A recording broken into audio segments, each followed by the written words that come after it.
Welcome to Bold Agendas, the podcast where we explore topics of strategic interest to business leaders who are guiding their organizations through transformative change, with bold thinking and brave agendas aligned for the world ahead.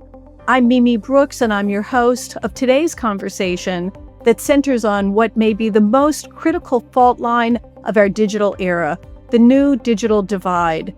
But unlike the first digital divide, which was primarily about access to devices and broadband, is one far more complex and consequential.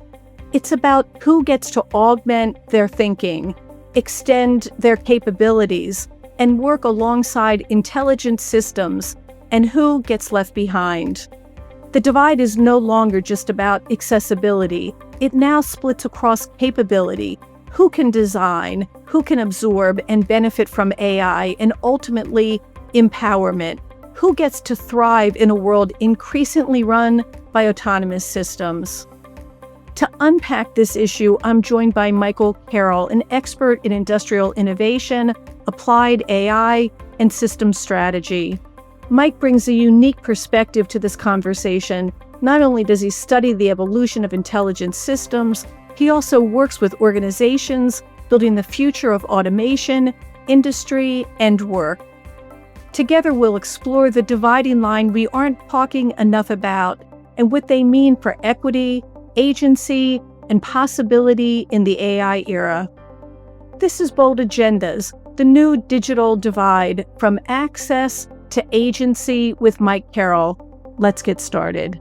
I had been a while ago, a long time ago, many years ago, talking about, the digital divide when we were talking about, early days of the internet and subsequent phases that came thereafter. And I hadn't really thought about it as much as a divide in recent years. I don't know why I didn't, but I didn't. I thought about it more as AI ethics, where the ethics and the decisions that we're making and the impact on people. And do we mean to be making the decisions deliberately, et cetera?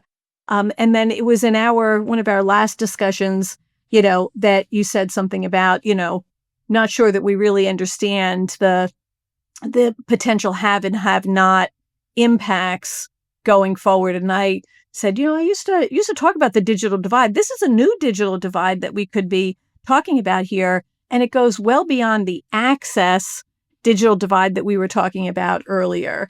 And it was that early discussion that I was like, look, I want to get you on and let's talk about this, because this seems like a big issue to me. And I feel like you've spent some time thinking about it. So can you just level set the discussion, Mike? Like, what have you been thinking about relative to how AI could create a new idea of divide with probably pretty significantly, heightened consequences potentially than what we've seen before? Can you lay that out? Yeah, I think I can try to lay it out. I think it comes back to the. I think you have to get to the point you're willing to accept some things are true, right? The first thing that's true is ubiquitous connectivity, right? We carry it with us all day long. The next thing that you have to accept to be true is that if the internet democratized information, then that information still was given to humans, and humans had to use that information to reason, which meant that all the bias and all the sluggishness and all the issues with humans using information to reason and all the power structure stayed the same with regard to the availability of information. It was still moving at human pace, Mike. It was still moving at human pace. Still moving at human pace. Yeah. And so nothing really changed other than perhaps the ability to get information became a little more democratized relative to your access to the device, right? And so that had some issues to it, and then along comes data, right? The data world.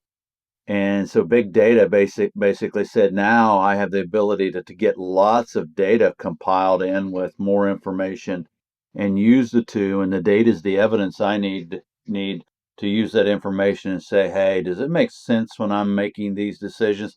But it didn't fix the bias part for it. Yeah. Right? And so it just gave us a little more stuff to confirm confirm that the stuff we wanted to be true, we made sure was true. Right? In our decision, we're human, right? We made the data fit our already pre-existing biases, and it didn't make us Yeah. much faster. And the next big thing that you kind of have to get your head wrapped around is that reason itself, when it comes to the complexity that you talked about, reason itself, logic is about to be commoditized. And reason, right? Reason will be democratized for everybody. Yeah. Now, imagine at the edge, you carrying around your own version of reasoning and democratization of logic. So it's commoditized for you. All the things that you had to go through with information, data, and reason you carry with you. Those two things are true. Now the control goes someplace else. And that control, it's not at the edge with you. It's not at the connectivity anymore because it's ubiquitous. It's at the right for you to participate through access and trust. And it's not a permission layer anymore. It's a logic layer. That's where the risk is. And the risk is that it's being determined by others. Right. Others determine how fast you participate, what level you participate, how often you can participate. You can participate because the agent itself is doing the logic and the reasoning for you. Otherwise, you're stuck in this second degree click through world, right? You're back to hunting on the internet while everybody else is out running automated reasoning on their own. And so you Yep. don't get to participate in the world the way they do. You can't get into a work process. And so you're stuck as a second class citizen, all right? Tough thing to say. And now who gets to determine how fast you learn? How you're right? Who determines all that? Yeah. So just to kind of play it back to you, Mike. So, it was who had access, who didn't, who had bandwidth, superior to others who had infrastructure, et cetera, et cetera. But now it's really a question of who's augmented, who's augmented with intelligence, reasoning capabilities that extend, obviously, my personal capabilities, but they are entirely, they're entirely embedded in my set of capabilities. So now, I'm a heavily augmented, capable individual. And then we've got folks that are either agentless, therefore not augmented. And then isn't it true too, Mike, that we could be augmented, but we could also be separated by whether we're creating and contributing to the design, of AI or whether we're just consuming it. Do you think that that's another layer here, or what do you think? I think there are as many layers as the folks that or the logic, right? And the intent behind the logic segregates the ability to access, because at this point, to deny access is to deny autonomy, which is to deny, essentially, is to not deny existence, right? If you don't have autonomy in the new world, you don't have existence. You don't have the right to participate at that point. And it crosses a lot of domains, right, Mike? There's a lot of different context in terms of ways that this plays out. So, one context is a work context, right? Yes. I'm not able to be as productive as other people because I don't have essentially the tools that other people have. So I'm truly disadvantaged as a worker and relegated, to a class of, a lower class of worker potentially in terms of being an analog human only actor, right? Without, the capabilities of others. So, right. So it plays out in work in a in a huge way. I want to come back to that too, just because it's a bit surprising to me that we're not seeing that train coming as much as we should. It plays out in every part of life. Yes, yes. And and the notion that others decide and you don't know it, Yeah, right? It's like imagine your kids are in school, right? And somebody else decides, right?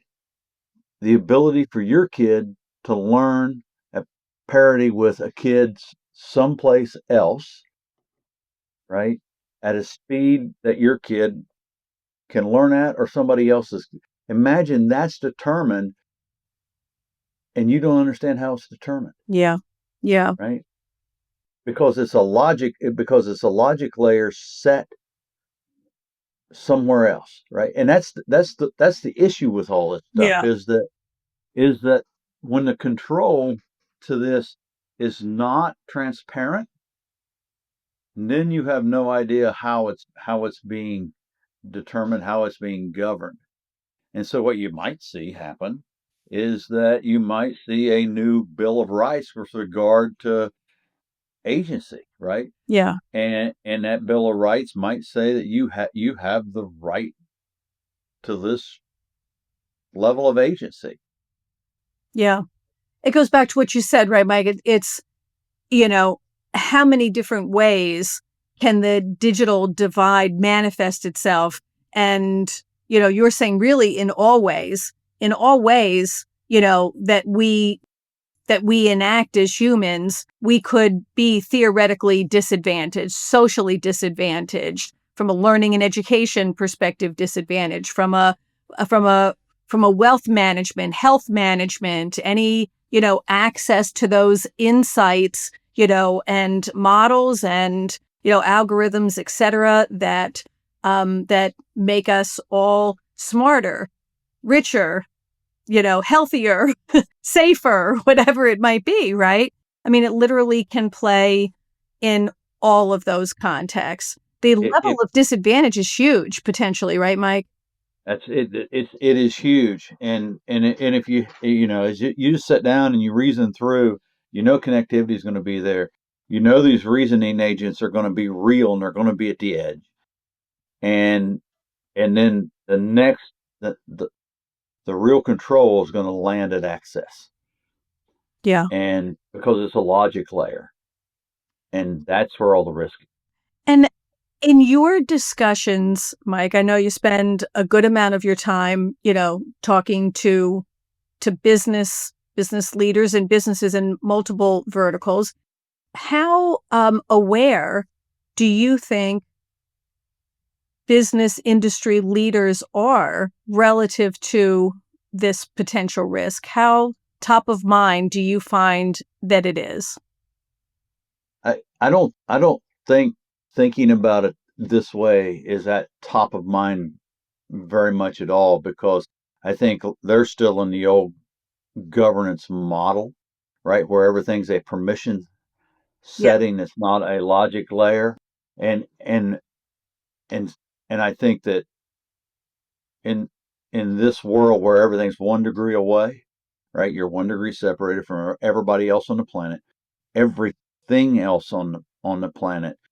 And what happens is that access is what makes everything actionable, right? Without that, nothing is actionable. Says when you can do it, right? How you can do it, and it just determines your ability to participate, right? It's strong. Do you think that there's a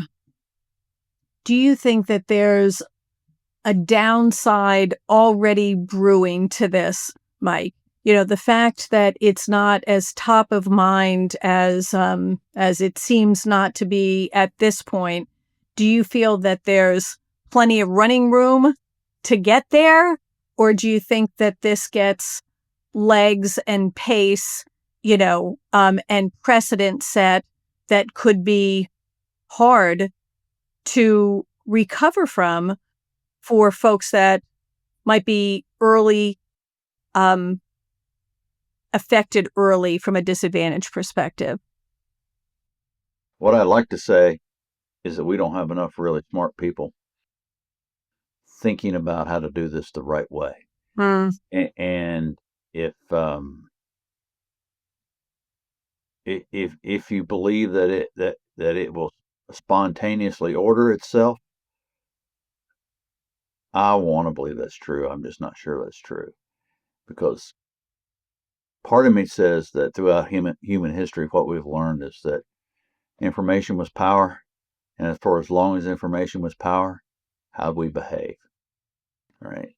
Every time humanity had the opportunity to use things in order to construct mechanisms to create power, they took advantage of it to construct those mechanisms to create power.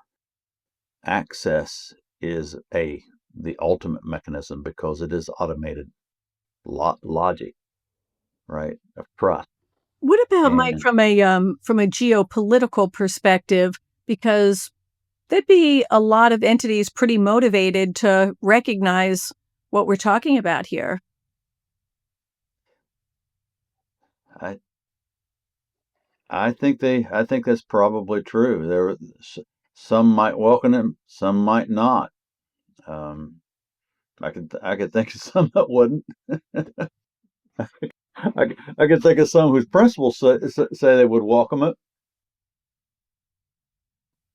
What has a lot of geopolitical issues, right, Mike? Sincerely, you know. Yeah, it does. I mean, when you think about freeing people in a fair, open exchange of ideas, one degree of separation from everybody else and everything else is exactly that, right? You no longer have, you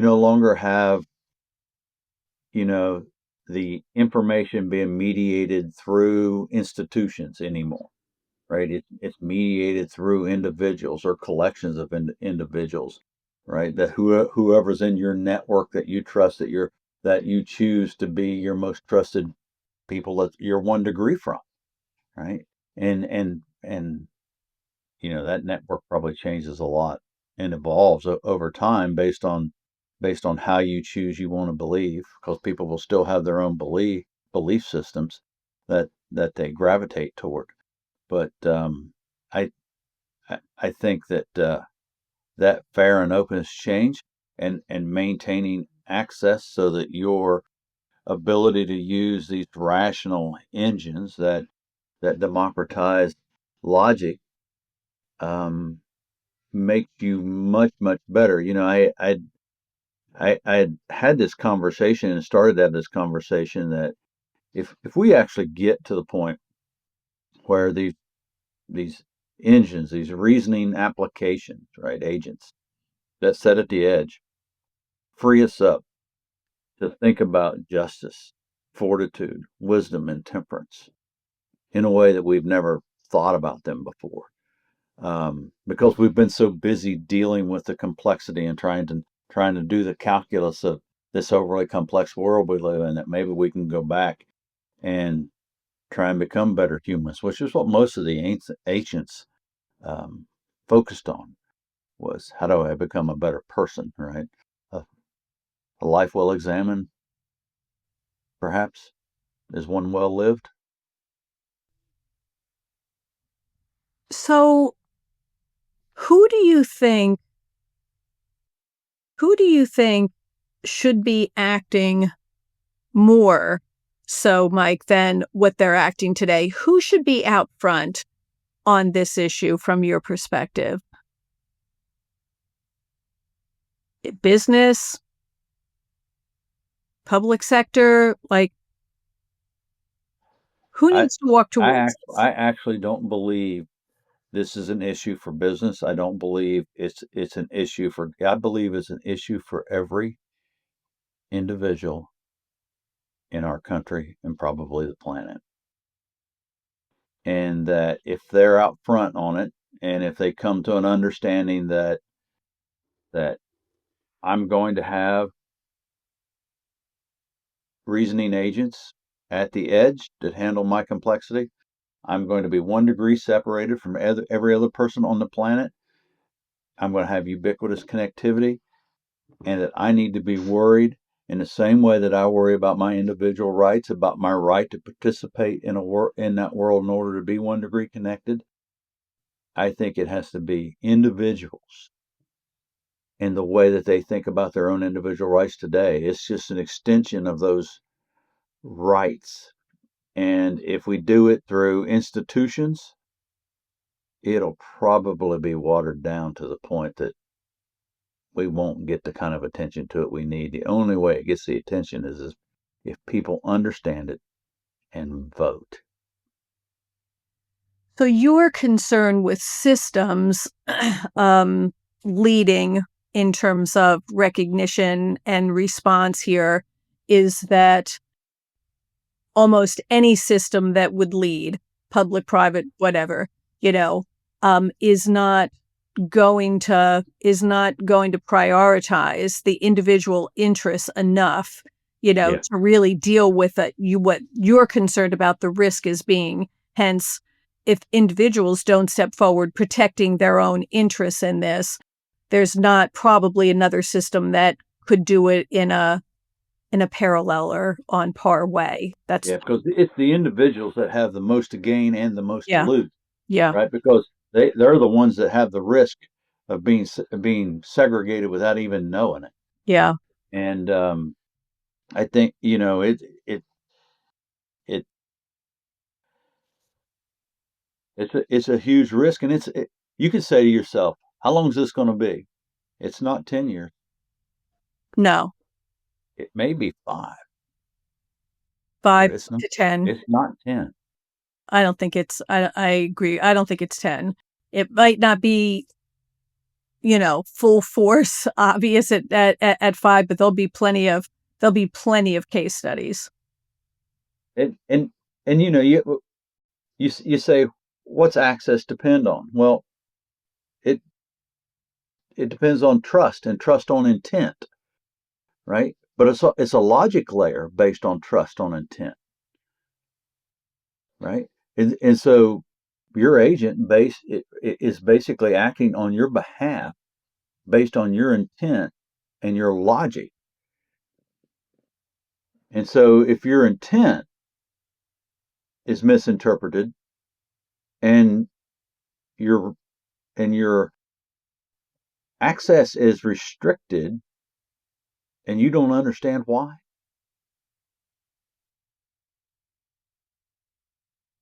what's that do to you?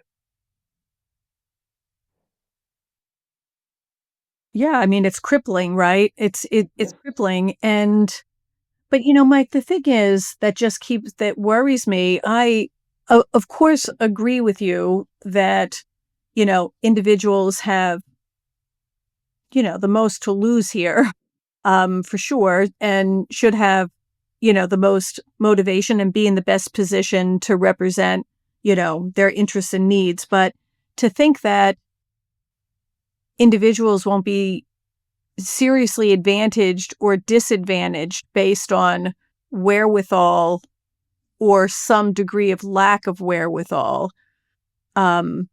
creates a pretty challenging position, right, for individuals to represent themselves, right? So to think that we won't have classes of wherewithal by new definition, you know, You're exactly right, and I I I think in the same way that you're and what you're trying to inform, and I applaud you for it.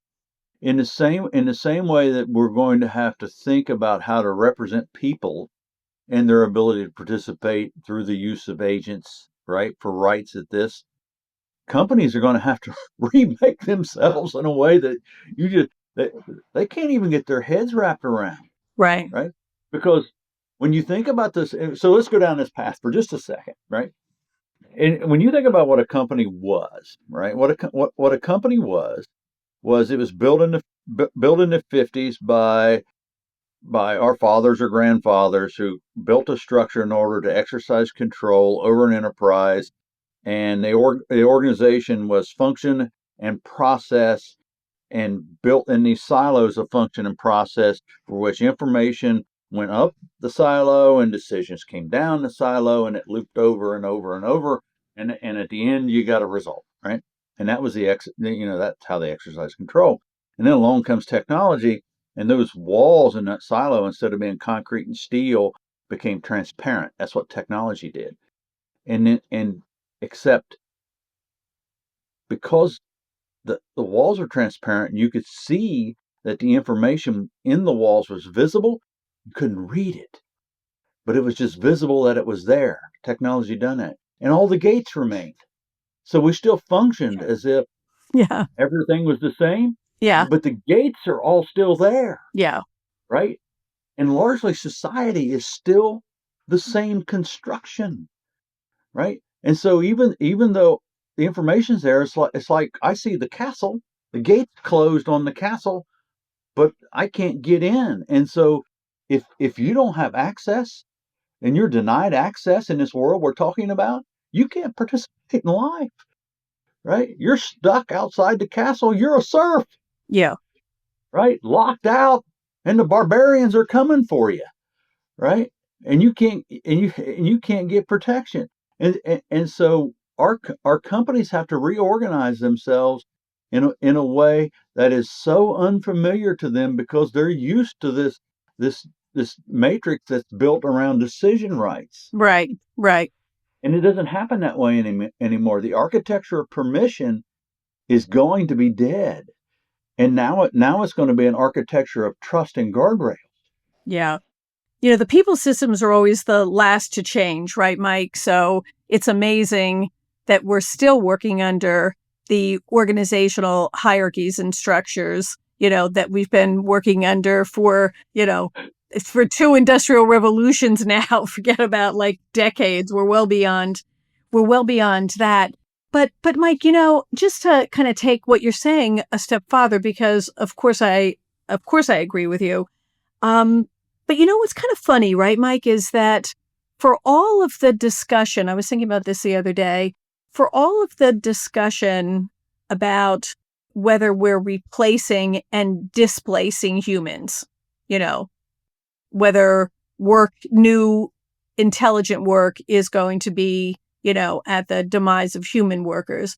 For all of that discussion, the thing that we're not discussing, which to me seems much more far-reaching, is whether we're displacing people at a much greater number potentially because we're not considering, what equity in the workplace looks like relative to intelligence on the job. Whether I have the same cognitive support and cognitive systems available to me, that other workers do, which is absolutely not how they're being designed, Mike. I mean, that. They're not being designed and deployed with any consideration for that at all. So, Can we do two thought exercises? Yeah, go ahead. Right. So let's first do a thought exercise of a frontline employee, right? And then we'll do an education one, right? Kind of along both these lines.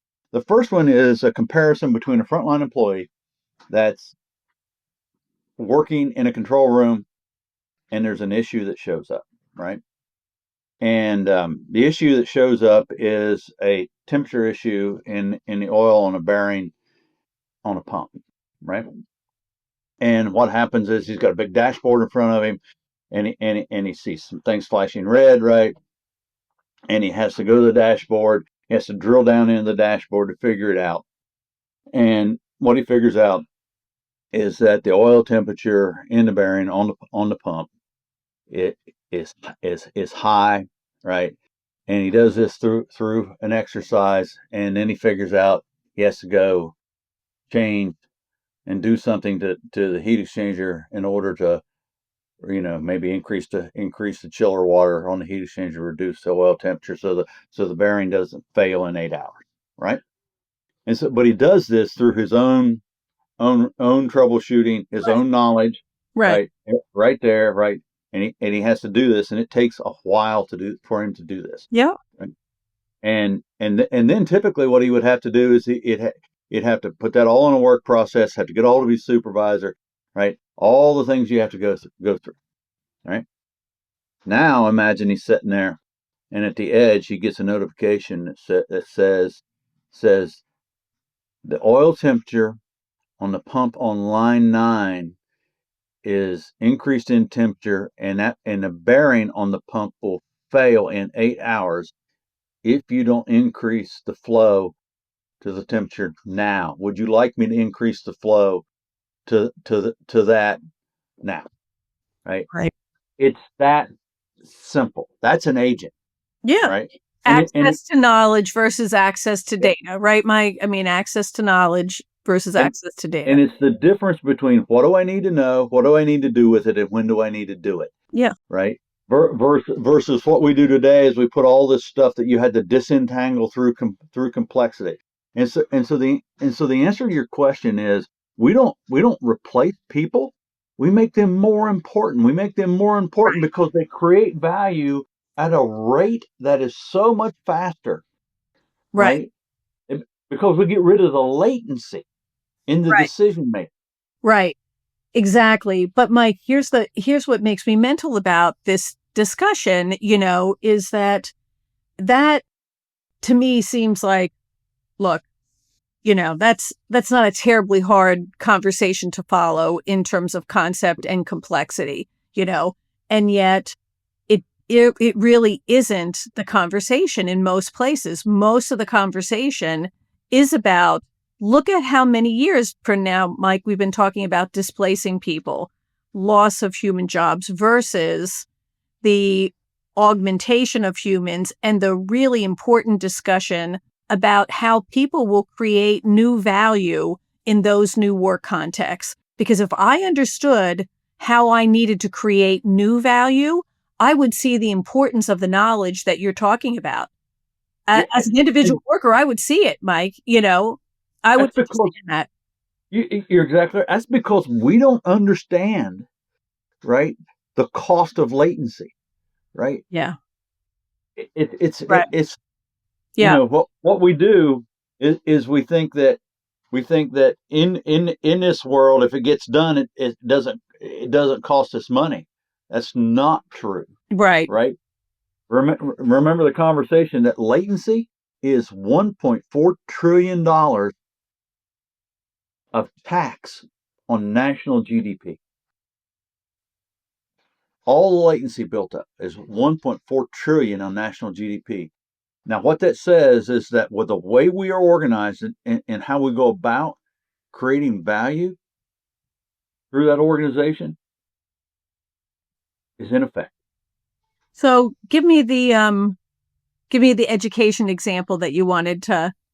So, today the way we do education is we put together our lesson plan, and we decide what we want to go share with students, right? And with many of those students, some get it, some don't get it, right? Some may raise their hand, right? And and and some may get help from others. But typically what the teacher does is the teacher teaches down the middle, right?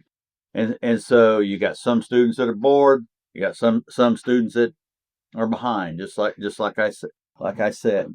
So in the future, what you have is you have the students that are learning at the rate that they need relative to what the tutor is teaching them mastery Yeah. regarding, right?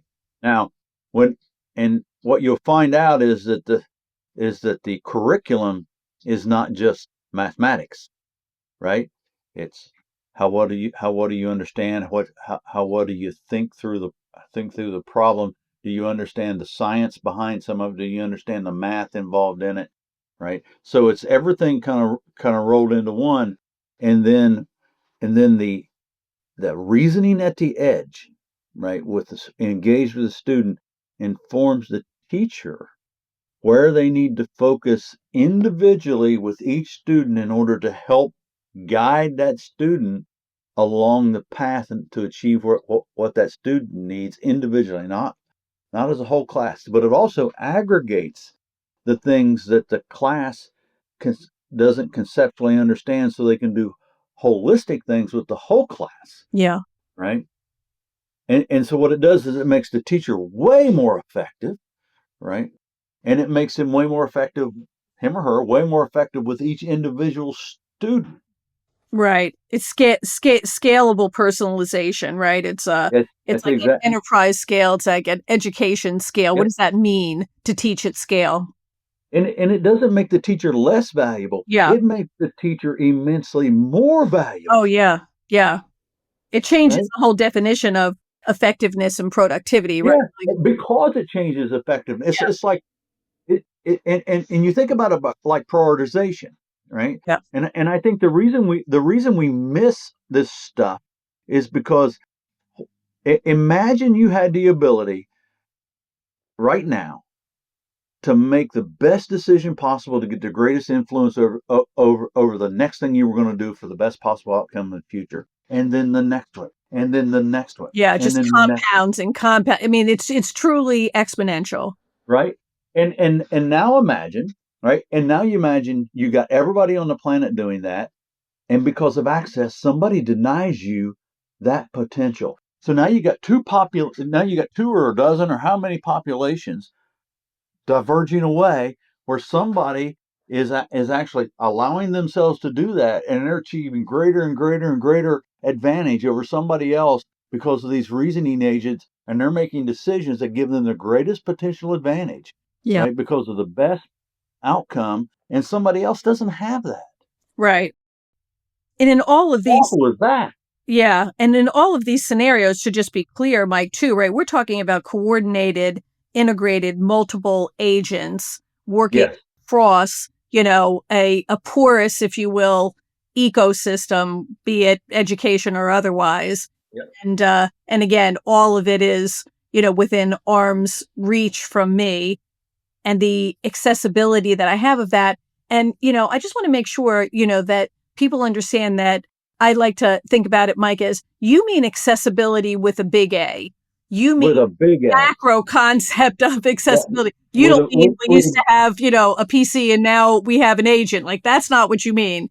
You, a, it's important, right? So that people don't misunderstand. I mean, agent with a big A too, because a lot of people are out there, and there's even some articles, written in major periodicals, right, with big time consulting firms that obviously do not understand what an agent is.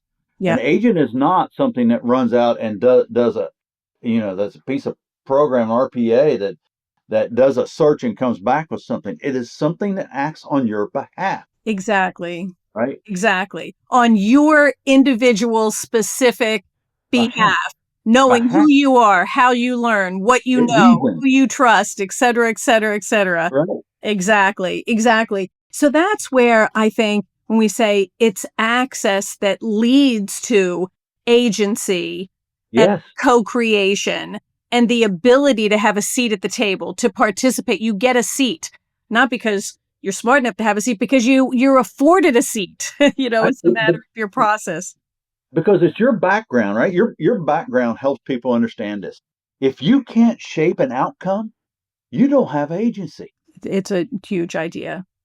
It's a huge idea. And to see that from both halves, Mike, the co-creation side and participation in creation is important, right? Because we're It talking is. about, by design versus by default.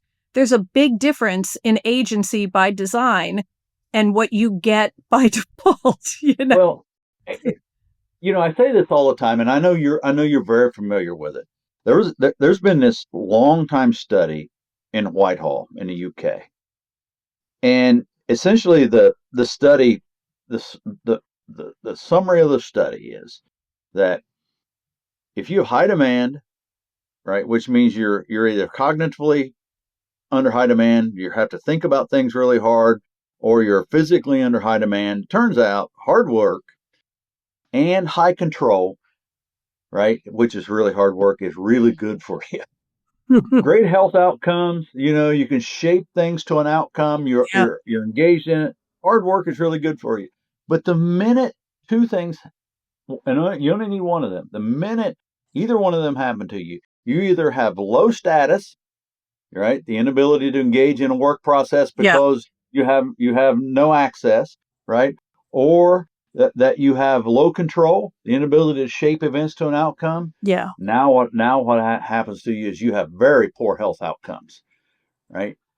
Yeah.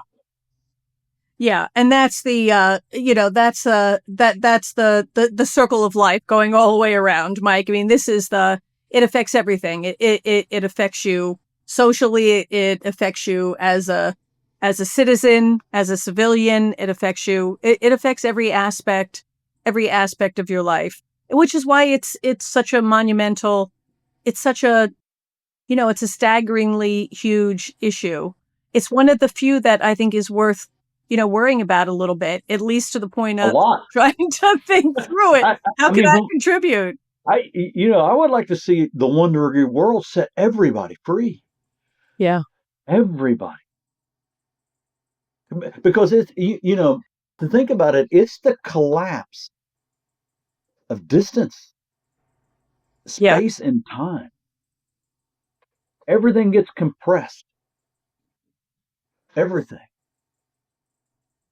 I know, Mike, at the end, I think that your, common thread, at least in my experience with you, has been, the opportunity and the shame of not leveraging the opportunity, to realize, human potential, because that's what I think we're really talking about here, right? And that's why Yeah. it's an individual issue for you. That's why you're saying individuals need to see that it's a lot about, life, liberty, pursuit of whatever it is you want to do, that makes, what you say, think, and do matter, make it matter and affect the quality of your life. If you choose not to, it's your choice, Yeah. right? But to have somebody else choose, you Yeah. got to be careful. A small point, but some of it is, just thought about it as you were saying it. It's one of the reasons why I don't really like the saying humans in the loop.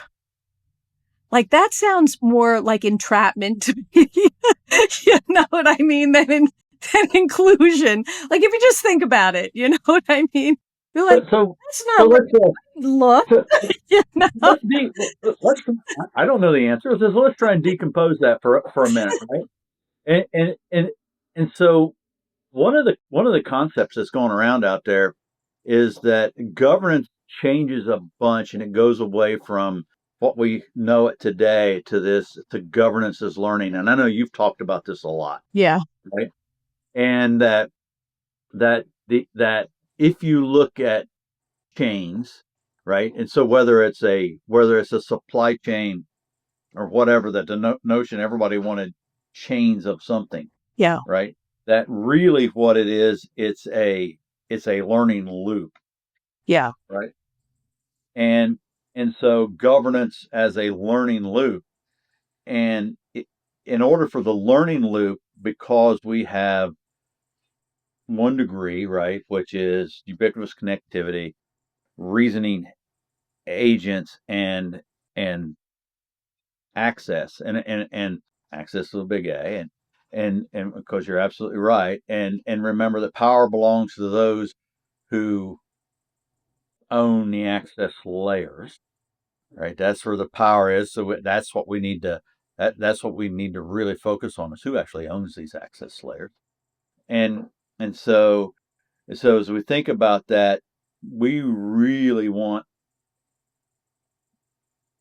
I don't know, in the loop is the right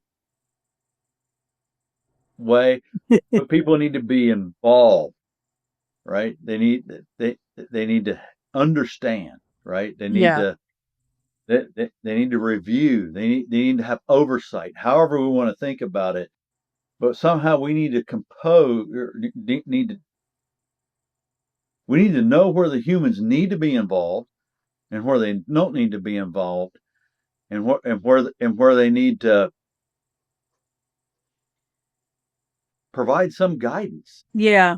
It's almost like where, guardrails. where do I want, right. And where do I want to be to advance my friend's human interest? Where do I want to be and need to be in order to advance, my interest in this, you know, system, whatever system it is that I'm talking about.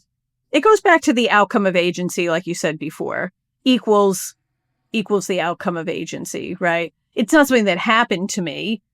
It's not something that I, got up from the big wave, you know. It is, you know, it was something that, that I pursued, right? I pursued it with some perspective of choice and interest. It's difficult because none of us have lived in this. Yeah. We've Yeah. not experienced it.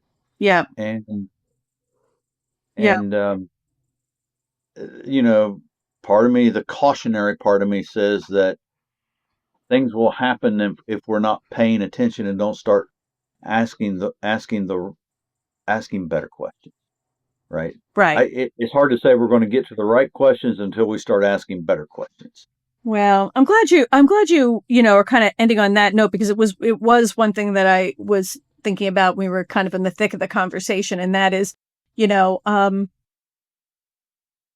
trying to reason through it, trying to think about how to think about it. Sometimes, I think it can sound like there's answers in any of this. And I think it's just a way of hypothesizing, because all we're really trying to do is to ask a good question at a reasonably good time.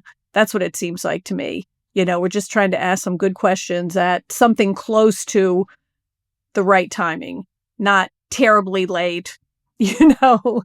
And I applaud you for all the things you do, because really, the stuff that you publish, this stuff and all the stuff you write is really an invitation for people to join in asking those things, because what it is just a collection of, look, we're trying to think about this stuff. We're shaping our thinking is a certain way, and doesn't make it right.